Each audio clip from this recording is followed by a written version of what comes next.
get excited, nervous, several of those things. So, all right, we're going to look at the next thing that we touched on in class, which is the nuances of how that area functions. Yo, you have a mic? Right? So, here the idea Hello. is that the weird wizard, his magic is that he can create rings, or he can create magical rings that have power in them. But if you're familiar with Lord of the Rings, there was this bad guy in Lord of the Rings called Sauron. He made a bunch of rings. He secretly gave them to people, saying like, "Hey, this is for you. Like, let's be buddies. Like, this is a cool little thing I'm giving you." But secretly, all of them were connected to him magically, so he can mind control all the people that he gave the rings to. Right? So. Similar, he wasn't bad, he was misunderstood. Sure, all villains are just misunderstood until they, end up, punching a puppy, and then they're actual villains, right? But, so again, the idea here is that, this particular wizard has a spell that can create magical rings, except all of those rings are always like the original wizard. In other words, the context can be changed, right? Context can't be changed, at least not in the way we've done it so far.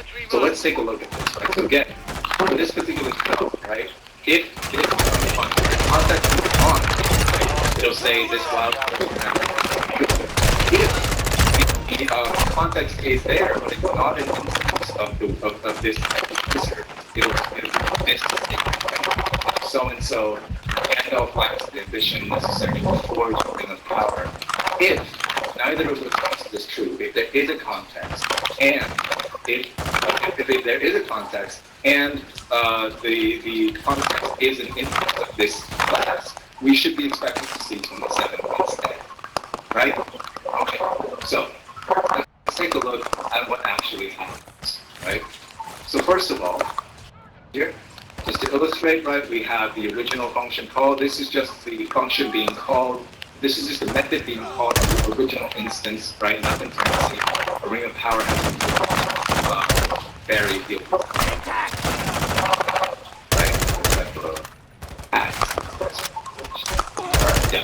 So again, right, this wizard is creating a magical ring.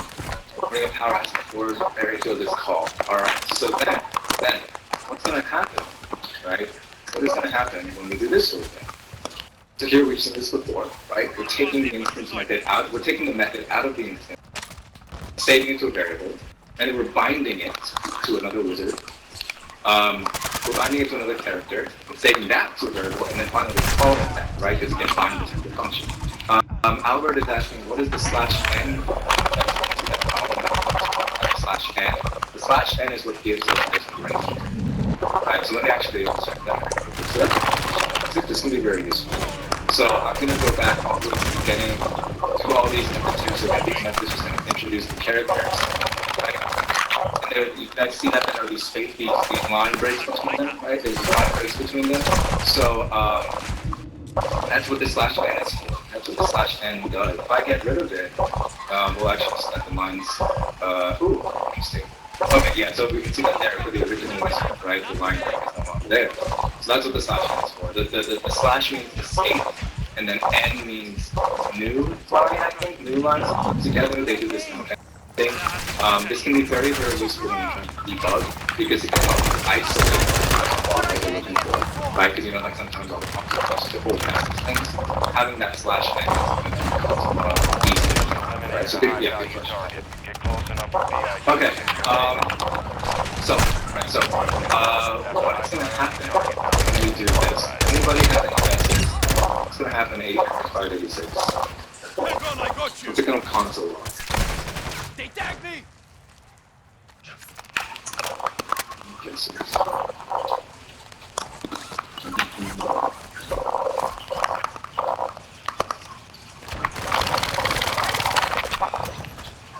I guess I should probably show you the actual pronouns, right?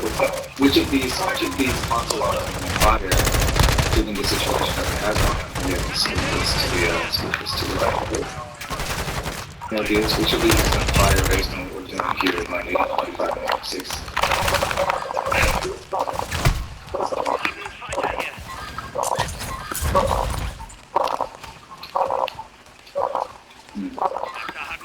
Well, let's give it a shot, right? Whoa, okay, look at that. right? So despite the fact that we've taken this function out of the class, or the instance, and we just and we try to bind it to another wizard, it still preserves the original concept, doesn't it? And that's specifically because this method here, over on the side, was defined using the pattern function. Hey, Isn't in the weird wizard file, line 17, isn't, since you're using the pattern arrow, isn't this never going to be undefined? Since it's always in this context? exactly. Yeah, exactly. That you're tricking us. Yeah, I was tricking you guys. Yeah, again, the reality is these two mistakes will never be true. Yeah? Because the original context is always going to be preserved, and it's always going to be one of these weird wizards, right, who can naturally forge these magical rings, right? It's always going to be buried in this case. Right? The context is always going to be buried in the blue. And that means that this is never, the 17 is never going to be true because this is going to be buried. And 22 is never going to be true because this and buried is always going to be an instant weird wizard, right, by definition. So these lines actually never work. They never work. As Katie said, I pulled a fast one on you guys, right? It's always going to console log 27. And so we can actually see that, right?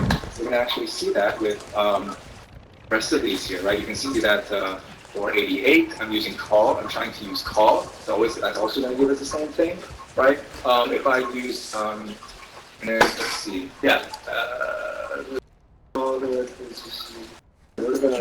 That's just like the real Lord of the Rings. Exactly. Yeah. I don't know if genius is the right term, but that's why I want to illustrate that concept, right? Doesn't matter who it doesn't matter who tries to create these magical rings, they always are connected back to Barry, right? Because of the way we define this method.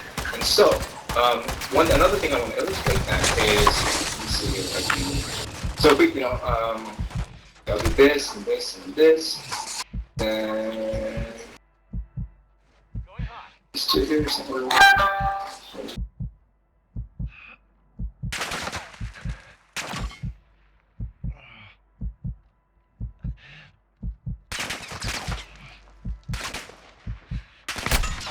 Enemy UAV overhead.